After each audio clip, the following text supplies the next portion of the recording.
복음의 능력, 믿음과 소망과 사랑의 삶이라는 말씀의 제목으로 함께 말씀 나누겠습니다. 복음의 능력, 믿음과 소망과 사랑의 삶. 우리가 오늘부터 데살로니가 전서를 묵상합니다. 데살로니가 전서의 말씀은 굉장히 따뜻한 말씀입니다.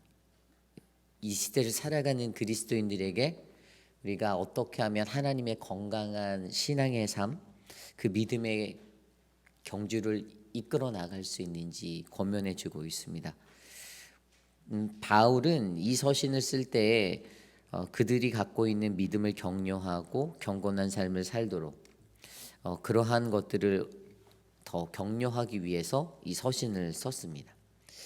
우선 가장 먼저 우리가 이해해야 하는 것은 이 데살로니가가 쓰여졌던 그 배경을 먼저 이해하면 오늘의 말씀을 조금 더 계속해서 잘 이해해 나갈 수가 있습니다.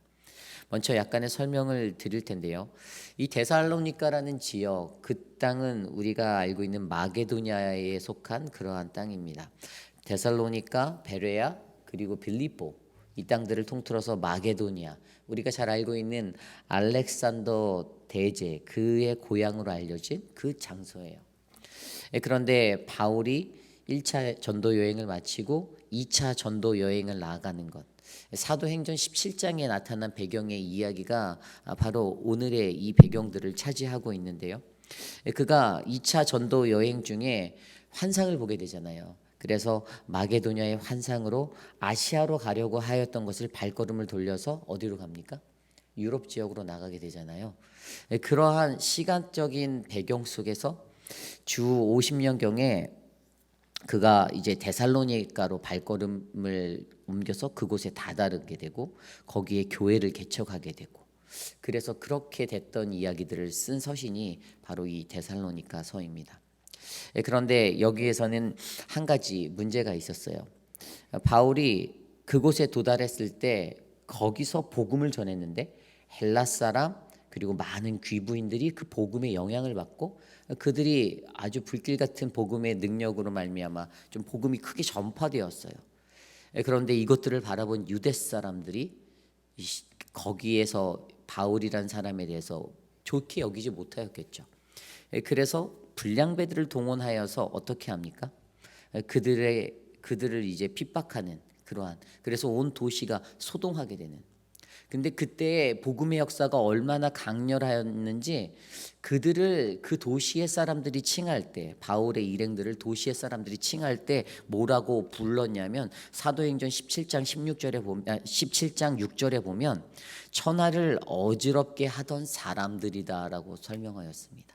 천하를 어지럽게 하던 사람들, 그들이 가졌던 복음의 능력으로 아까 말씀드린 경건한 헬라인들, 귀부인들이 복음을 경험하게 되고 회심하게 되고 이러한 역사들이 일어나니까 유대인들은 그들을 향하여 천하를 어지럽게 하던 사람들이다라고 지목하였어요. 그래서 불량배들을 동원해서 하니까 결국에 이 소동으로 인해 바울이 베레아 땅으로 피해갑니다.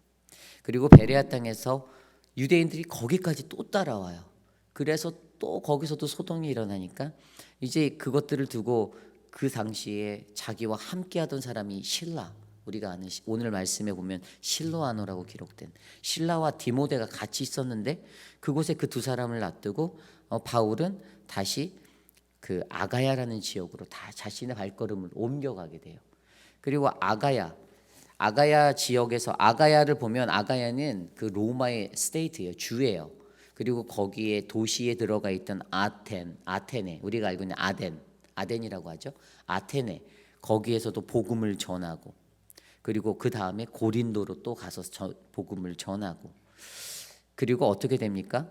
나중에 그 고린도 땅에 있을 때 마게도냐 땅에 남겨두고 왔던 바울과 실라를 다시 거기서 만나게 돼요. 합류하게 돼서 만나게 되는데 그때 실라와 디모데를 통해서 듣게 되었던 이 데살로니가 교회에 대한 이야기를 듣게 되고 그것을 가지고 이제 이 서신을 쓰기 시작한 내용이 바로 오늘의 본문의 말씀입니다.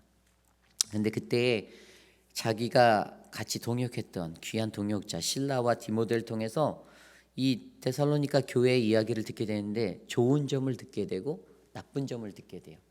근데 좋은 점은 무엇이었냐 하면요, 좋은 소식을 듣는데 그들의 믿음이 견고해졌다라는 이야기를 듣습니다. 그것이 오늘 말씀 1장 7절 8절에 나와 있는 이야기예요. 오늘 말씀 1장 7절 8절에 그러므로 너희가 마게도냐와 아가야에 있는 모든 믿는 자의 본이 되었느니라. 주의 말씀이 너희에게로부터 마게도냐와 아가야에만 들릴 뿐 아니라 하나님을 향하는 너희의 믿음의 소문이 각처에 퍼졌으므로 우리는 아무 말도 할 것이 없노라. 아멘. 그의 귓가에 들려왔던 좋은 소식은 그들의 믿음이 견고해졌다라는 거예요. 물론 유대인들의 핍박으로 말미암아 발걸음을 옮겨서 다른 지역으로 복음을 전하러 갔지만 그 땅에서 멀리서 듣게 되었던 그들의 이야기를 통해 그들의 믿음은 여전히 견고하고 더 강성해졌다라는 기쁨의 소식을 접하게 되었습니다. 그래서 그것으로 말미암아 환난 중에 있었던 바울도 위로를 받게 돼요. 그리고 나쁜 소식을 들었는데 그것은 뭐냐 하면 데살로니가 교회 안에서 예수 그리스도의 재림에 대한 것들로 오해가 일어나고 있다라고, 그 예수님의 재림에 대한 이야기 때문에 그들이 편견이 생기고 뭔가 혼란스러워하고 교회가 그것 때문에 오해가 쌓이는 그러한 일들을 겪고 있다라고 그 나쁜 소식을 듣게 되어요. 그래서 전체적인 개관을 얘기를 드리면 이제 사도 바울이 그 재림에 대한 오해 때문에 사람들이 이제 일하지 않아도 되겠네, 이제 뭐 예수님 오신다는데, 이런 만연한 생각들을 고쳐주기 위해서 일하기 싫으면 먹지도 말라라고 그러시고, 하여간 그것들에 대해서 이제 변론해 주세요. 그리고 또 다른 것들이 어떤 재림에 관한 이슈가 있었냐면 예수님 재림하기 이전에 죽은 사람들은 어떻게 할 거냐라는 아규가 생겨요. 거기에서 이제 부활 신앙에 대해서 이야기를 해주죠. 그래서 그들에게 부활에 관해서 말해주고 죽은 이들에게도 어떻게 해요? 죽은 이도 동일하게 하나님의 영광에 참여한다라는 그러한 사실들을 신학적으로 변증하여서 그들의 어려움들을 헤쳐나가게 써주었던 서신이 바로 데살로니가 전후서입니다. 우리가 이제 남은 이번 한 달에 남은 작은 이 한 달이 안 되죠. 이 시간 동안에 한 일주일 요 정도의 시간 동안 데살로니가 전후서를 같이 살펴볼 거예요. 우리가 주는 이 말씀 안에서 하나님이 과연 우리에게 무엇을 말씀하시는지를 저와 여러분들이 깊이 있게 경험하는 아름다운 시간이 됐으면 좋겠습니다. 오늘 말씀의 제목이 복음의 능력, 믿음과 소망과 사랑의 삶이다 라고 제가 말씀드렸습니다. 바울이 들었던 가장 기쁜 소식은 그들이 강성한 믿음의 사람으로 성장했다라는 거예요. 그래서 그 소문이, 믿음의 소문이 정말 마게도냐 지역을 덮을 정도로 여기저기 소문이 났어요. 그리고 그것을 가지고 바울이 감사의 기도를 드립니다. 오늘 말씀 2절 말씀이에요. 우리가 너희 모두로 말미암아 항상 하나님께 감사하며 기도할 때 너희를 기억함은 너희의 믿음의 역사와 사랑의 수고와 우리 주 예수 그리스도에 대한 소망의 인내를 우리 하나님 아버지 앞에서 끊임없이 기억함이니. 아멘. 2절과 3절에 나와 있는 대로 이 감사의 기도, 그의 눈에 바울이 들은, 바울이 본, 바울이 그들로 통해서 느끼게 된 그들이 가졌던 건강한 신앙인의 모습 세 가지를 그가 짚었어요. 그런데 여기서 한 가지 먼저 우리가 생각해야 보아야 될 게, 오늘 말씀을 보면요, 우리라는 단어가 되게 많이 나와요. 2절에도 우리라는 단어가 나왔고요. 그 다음에 뒤에 가면은 3절에도 우리 주 예수 그리스도, 우리 하나님 아버지, 우리. 그래서 1절에 가면 이 우리가 아니고요. 1절에 보면 바울과 실라죠. 실루아노와 디모데는 아버지 하나님 아버지와 주 예수 그리스도 안에 있는 데살로니가인의 교회에 편지하노니. 여기에서 이것을 쓰게 된 이 서신의 그 발신자가 세 명이다라고 우리가 이해할 수 있잖아요. 바울과 실라와 디모데. 근데 이 사람들에 대해서 계속 우리라고 말하는데 가장 크게 느껴지는 한 가지가 뭐냐면 사역자들이 한 마음이 되어 있었다라는 것을 느낄 수가 있어요. 이 히브리어 에호라고 쓰여진 우리라는 단어, 이것은 그러니까 정말 말 그대로 이 사람들이 갖고 있는 공동체적인 어떤 하나에 묶여져 있는 our로 표현된, we라고 표현된 그들의 마음을 얼마나 잘 나타내주는지를 우리가 보여주고 있어요.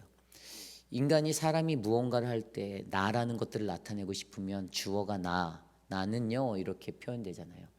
그런데 이분들의 마음은 우리라라고 그것을 표현하면서 사역을 하는 사역자들, 비록 바울과 실라와 디모데는 각기 다른 모습의 사역자였긴 하지만 출신도 다르고 다른 출신 배경에서 성장한 사람들이었지만 그들은 하나님의 복음 앞에서는 한 마음으로 그 사역들을 감당했다라는 것입니다.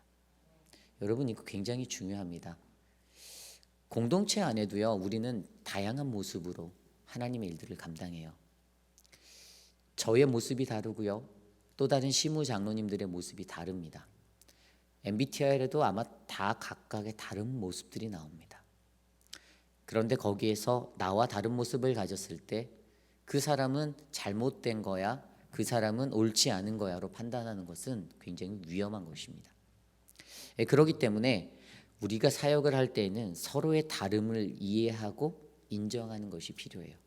여러분 그 디모데만 보아도요 디모데는 혼혈아였잖아요.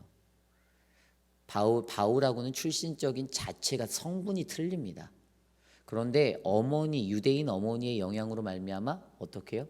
성경적인 가르침을 받았고 그가 또 그 할머니 외조모 유니게 그를 통해서도 굉장히 그런 성경적인 바탕 아래 잘 자랐어요. 출신은 다르지만 그들에게 주어졌던 사역 앞에 복음이라는 사역 앞에 그들이 사역을 감당할 때 주어졌던 마음은 한 마음이었다라는 것이죠. 사실 그렇게 아주 어려움 없이 좋은 환경에서 자랐던 디모데 성경적인 가르침 안에서 근데 그의 삶 속에 획기적인 변화는 뭐였는지 아세요? 자신의 일생 가운데 사도 바울이 고난당하고 환난당하는 것을 보면서 그는 그것이 자기에게는 굉장히 임팩트 있는 인상적인 복음을 내가 알았던 복음 어려서부터 가르침을 받았던 성경 말씀 그냥 내가 아는 것이 다가 아니구나. 저 복음 때문에 고초당하고 환난당하고 핍박당하는 바울의 모습을 보고 그는 하나님의 사역에 자기도 뛰어들기로 결단을 했다라는 사실이죠. 굉장히 도전적인 것들로 인생을 변화시켰던 진짜 복음의 능력은 바로 그들이 한 마음으로 가질 수 있었던 복음의 능력은 앞서 디모데에게 보여주던 바울의 헌신과 그 핍박 현장에서의 인내와 견딤 이 모든 것들이었다는 사실입니다.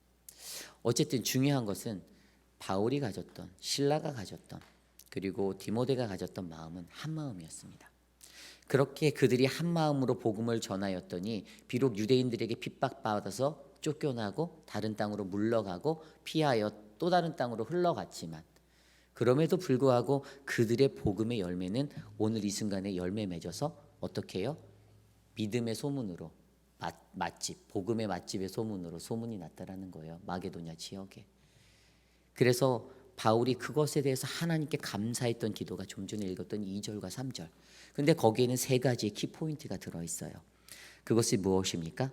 첫 번째로 있었던 것은 바로 너희 믿음의 역사라고 말합니다. 믿음의 역사. Your work of faith라고 돼요. 그러면 그들이 가졌던 그 믿음의 역사. 이것은 쉽게 말하면 믿음의 행위예요. 그들이 삶을 살면서 믿음의 행위를 지켰다라는 것이죠. 여러분 우리가 언행일치를 되게 중요시 여기잖아요. 여러분들이 목회자를 바라볼 때도 언행일치하는 사람 좋아한다라고 다 말씀하시잖아요. 목사가 강단에서 말하고 그대로 삶을 살아내지 못하면 불필요한 목사 그렇게 생각하시잖아요. 근데 그게 목사에게만 적용됩니까? 역으로 생각해 보십시오. 여러분들의 삶에도 그게 적용돼야 합니다. 여러분들은 그런 사람을 원하면서 여러분들은 그 삶을 못 살아내면 말 안 되는 거잖아요. 이게 되게 중요한 거 아닙니까? 왜 목사에게만 그것을 리콰이어먼 하고 본인들의 삶에는 그것을 리콰이어먼 하지 않는지. 그런데 그들의 삶에는 오늘 이 믿음의 역사가 있었다라는 거예요. 믿음의 행위가 그대로 일어났다는 겁니다.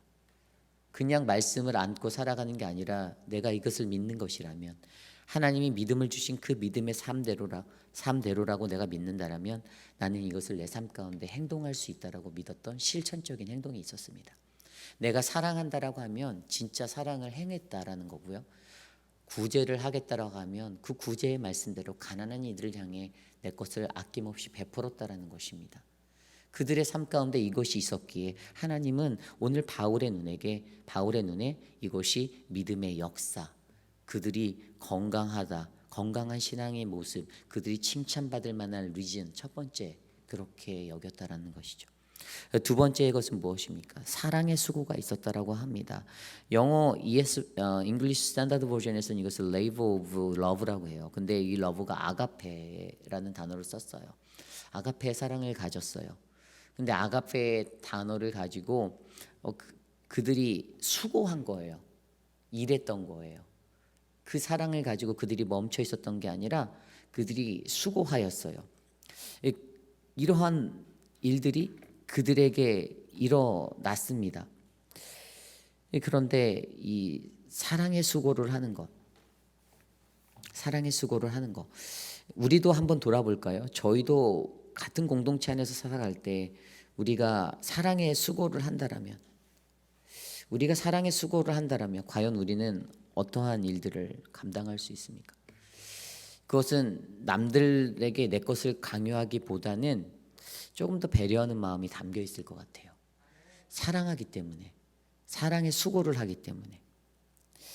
그런데 많은 공동체와 많은 곳곳에서 이것들이 식어버릴 때가 많습니다. 자꾸만 자기가 원하는 거, 자기가 하고 싶은 것대로만 하는 거예요. 그러다 보니까 공동체가 혼란해집니다. 너무 심각하게 혼란해져요. 본인은 그게 무리가 아니다라고 생각할지 모르지만 공동체는 그것 때문에 몸살을 앓아요. 그렇다면 그거는 헌신도 아니고 사랑도 아닙니다. 하나님이 주시는 사랑은 그러한 것들을 원하는 거예요. 앞서 설명드렸던 믿음의 역사, 여기서 여러분들 믿음에 대해서도 한번 잠깐 생각해 볼까요? 이 믿음이 뭡니까? 믿음이라는 것을 여러분들은 어떻게 하시나요? 헬라어 단어로 믿음이라는 단어를 제가 살펴봤더니 우리가 잘 아는 피스티스라는 단어를 썼어요. 피스티스. 이건 어떤 건 설득하고 확신한다. 근데 정확한 뜻은 어떤 진리에 대한 확신. 이것이 바로 믿음이다라고 설명하고 있어요. 그런데 이 믿음이란 단어를 우리가 헬라어로 번역하기 전에 히브리어 원어로 파생된 게 어디서 왔나를 찾아봤더니 히브리어 단어라는 아만이라는 단어에서 왔어요. 그런데 아만이라는 단어의 뜻이 어떻게 사용되냐면 하나님의 말씀을 안으로 간직하다라는 의미가 있어요. 하나님의 말씀을 안으로 간직하다. 여러분 믿음이라는 것은요 결국에는 하나님이 내게 주신 그 말씀을 내 안에서 간직하고 살아가는 삶입니다. 그러니까 이 말씀에 간직함이 없으면 믿음이 없는 거예요. 오늘 내게 들려진 하나님의 그 말씀, 내게 말씀하신 그 말씀이 내 안에서 간직되어져서 이게 행위로 드러나는 것, 이게 진짜 믿음의 역사라고 표현되어지는 의미예요. 수많은 말씀을 듣고 수많은 말씀을 보면서도 우리는 그 말씀을 간직하지 않습니다. 당연히 우리의 삶 속에서는 그 말씀의 역사가 일어나지 못하겠죠. 사랑의 수고도 마찬가지예요. 우리가 하나님의 사랑이라는 아가페를 알잖아요. 가장 아가페의 최정점인 예수 그리스도의 사랑도 알잖아요. 그런데 그 사랑을 알면서도 수고하지 않는 거예요. 그냥 사랑이 알면서 멈춰진 거예요. 내가 수고하고 내가 인내해야 하는 거. 레이버라고 하잖아요. 레이버는 그냥 우리가 일해서 땀 흘려서 일하는 걸 말하는 거예요. 거기에는 여러분 그 레이버가 있어야 돼요. 그런데 그 십자가를 알고 다 아는데도 머리로는 아는데 수고는 하기 싫어하는 겁니다. 그런데 그들에게 그것이 있었다라고 오늘 바울은 감사의 기도를 드립니다. 마지막으로 세 번째로 나온 것은 무엇입니까? 그것은 소망의 인내가 그들에게 있었다라고 설명해요. 소망의 인내. 여러분 소망이 무엇이죠? 로마서에 보면요. 로마서 8장 26절에 우리는 소망으로 구원 얻었다라고 말합니다. 바울이 얘기할 때 소망으로 구원 얻었다고 얘기해요. 물론 믿음으로 구원 얻는 거지만 바울이 우리가 소망으로 구원을 얻었다라고 표현했어요. 이 소망이라는 것도 굉장히 중요하잖아요. 근데 이 소망이라는 단어도 원어로 살펴보면 헬라어 엘피스라는 단어를 사용했어요. 엘피스. 이 헬라어 엘피스라는 단어가 원래 헬라어 엘포라는 단어에서 파생됐는데 그 엘포라는 것은 항상 기꺼이 얘기하다라는 뜻이에요. 그건 뭐냐면은 이 소망이라는 단어 자체는 결국에는 어떤 내가 가지고 있는 기대, 내가 가지고 있는 바라봄, 그것들을 향해 인간이란 존재가 늘 얘기하는 것, 바라보고 두는 것인데, 이 단어에 정확히 들어가면은 두 가지가 같이 함축되어 있어요. 그 두 가지가 뭐냐면은 소망에는 나쁜 기대도 있고 좋은 기대도 있다라는 거예요. 그게 소망이 될 수 있다는 거예요. 인간은 생각할 때 좋은 기대만 바라보는 것을 우리가 희망, 소망이라고 얘기하잖아요. 근데 헬라어 단어 엘피스라는 단어가 가지고 있는 것은 나쁜 기대도, 나쁜 두려움, 그다음에 좋은 기대, 좋은 소망도 다 가지고 있다라는 거예요. 왜 이것에 대해서 이야기하냐면 우리가 소망을 제대로 이해하면 이것을 이해할 수 있어요. 여러분, 제가 한 멘트를 한번 드려볼게요. 하나님은 우리에게 소망을 주셨어요. 믿으십니까? 하나님이 주신 소망 엘피스예요. 그런데 그 소망을 주시기 위해서 하나님은 그 소망은 보이지 않는 것이다라고 말씀하십니다. 엘피스는 눈에 보이지 않는 것이다라고 얘기해요. 그러니까 그리고 또 뭐라고 하냐면 하나님께서는 참 소망을 우리에게 주셨는데 그 참 소망은 눈에 보이지 않는 소망이다라고 얘기하십니다. 이게 너무 아이러니하지 않습니까? 눈에 보이지 않는 것이 소망이다라는 거 얘기한다는 거, 왜 눈에 보이지 않는데 그게 소망이다라고 얘기하지? 그런데 결국에는 그것은 우리가 가지고 있는 기대치, 나쁜 기대, 좋은 기대, 눈에 보이지 않을 때는 인간적인 마음에서는 그것은 나쁜 것이 될 수 있잖아요. 눈에 안 보이니까, 확신이 없으니까. 그런데 하나님은 엘피스라는 그 좋은 기대, 나쁜 기대의 함축적인 것들로 정말로 하나님을 믿는 믿음의 사람들은 나쁜 것이든 좋은 것이든 그것들 앞에서 하나님의 소망을 바라볼 수 있는 그 영적인 눈이 필요하다라는 사실을 말해주는 겁니다. 우리는 눈에 보이지 않는 소망을 쫓습니다. 그런데 이미 하나님은 예수 그리스도라는 참 소망을 우리에게 더하여 주셨고 눈에 보이지 않는 그것들 가운데서 진정한 소망 대신 하나님을 바라보게 만들어 주셨다라는 것이에요. 여러분, 소망은 하나님으로부터 온 거잖아요. 소망은 하나님으로부터 왔습니다. 로마서 15장 13절에도 그 소망은 하나님이 주시는 것이다라고 그렇게 말씀하고 있어요. 하나님께로부터 온 이 소망. 그렇기 때문에 이 땅에 살아가는 저와 여러분 우리에게도 그 눈에 보이지 않는 소망을 향하여, 그 엘피스를 향하여, 그게 나쁜 것이다 할지라도, 그게 좋지 못한 것이다 할지라도 하나님께서 내게 주시는 소망임을 확신하고 바라보는 그 인내가 필요하다라고 오늘 말씀은 설명하고 있습니다. 그러기에 오늘 바울은요, 그들의 삶에서 이것들을 바라보았어요. 믿음의 역사, 사랑의 수고, 소망의 인내. 그리고 그것들이 바로 바울이 바라본 바로 이 데살로니가 교회의 성도들이 가졌던 건강한 믿음, 그들이 칭찬받을 만한 그 믿음이었습니다. 그리고 그것들에 대한 그 원인을 살펴보니 무엇이 보입니까? 5절 말씀에 나와 있잖아요. 우리 복음이 너희에게로만 말로만 이른 것이 아니었다. 그들이 복음을 전했는데 들려지는 말에서 멈춰지지 않았었던 거예요. 그 뒤에 너무 엄청난 말씀이 나오죠. 능력과 성령과 큰 확신으로 된 것이다. 여러분, 이것을 믿으십니까? 저는 오늘 이 자리에서 여러분께 들려진 그 하나님의 말씀이 여러분들 삶 가운데 능력과 성령과 큰 확신으로 되기를 간절히 소망합니다. 그때 여러분들은 믿음의 역사, 사랑의 수고, 소망의 인내의 삶으로 세상 가운데 소문나는 진정한 하나님의 사람, 그리스도인 그 한 사람이 될 줄 믿습니다. 그들에게는 6절 말씀에 성령의 기쁨으로 말씀을 받는 아주 적극적인 말씀의 마음이 있었어요. 삐딱한 마음, 어그러진 마음으로 말씀 듣고 자기 마음이 치임받으면 목사가 나를 치네라고 생각하는 것이 아니라 하나님이 내게 말씀하시는 참된 기쁨의 말씀이다라고 겸손히 받아들였다라는 사실을 기억하시기 바랍니다. 그래서 그것을 통해서 그들은 마게도냐 땅, 아가야 땅에 모든 믿는 자의 본이 되었다라고 7절에 설명하죠. 가장 롤모델적인 사람이 되었습니다. 그래서 그들에 대한 소문이 8절처럼 각처에 퍼졌습니다. 그래서 그들을 통하여서 그들이 소문난 게, 소문의 구체적인 내용이 9절하고 10절이에요. 딱 세 가지가 소문났잖아요. 도대체 너희들이 어떻게 예수를 믿게 되었는지, 어떻게 우상을 버리고 하나님께 돌아가서 살아가고 있는지, 그 복음을 접하게 하는 소문을 듣게 된 사람들이 이것을 궁금해했더라는 거예요. 저 사람들이 어떻게 예수를 믿게 됐지? 어떻게 예수를 믿었는데 저들이 우상을 버리고 하나님께 가서 정말 참되게 이렇게 섬기지? 이런 거. 그리고 어떻게 저들이 재림하실 예수를 기다리고 있지에 대해서 그 소문을 들은 사람들이 이제 서로 이야기하는 거예요. 그런 궁금증들을 가졌다라는 것. 이것이 바로 오늘 본문의 말씀이에요.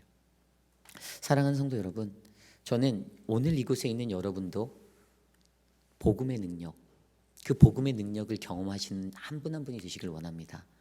하나님의 말씀에 그 복음을 듣게 되면 그 복음의 말씀으로 말미암아 능력과 성령과 큰 확신으로 여러분들 안에 불길 같은 거룩한 하나님의 역사가 일어날 줄 믿습니다. 믿음의 역사, 사랑의 수고, 소망의 인내, 그리고 그것으로 말미암아 수많은 사람들이, 아직도 예수를 모르는 그 많은 사람들이 그 복음을 듣고 감동받고 궁금해하는, 여러분들을 통해 도전받는 아름다운 인생이 오늘 이 하루 우리의 삶 가운데 일어나기를 간절히 소망합니다.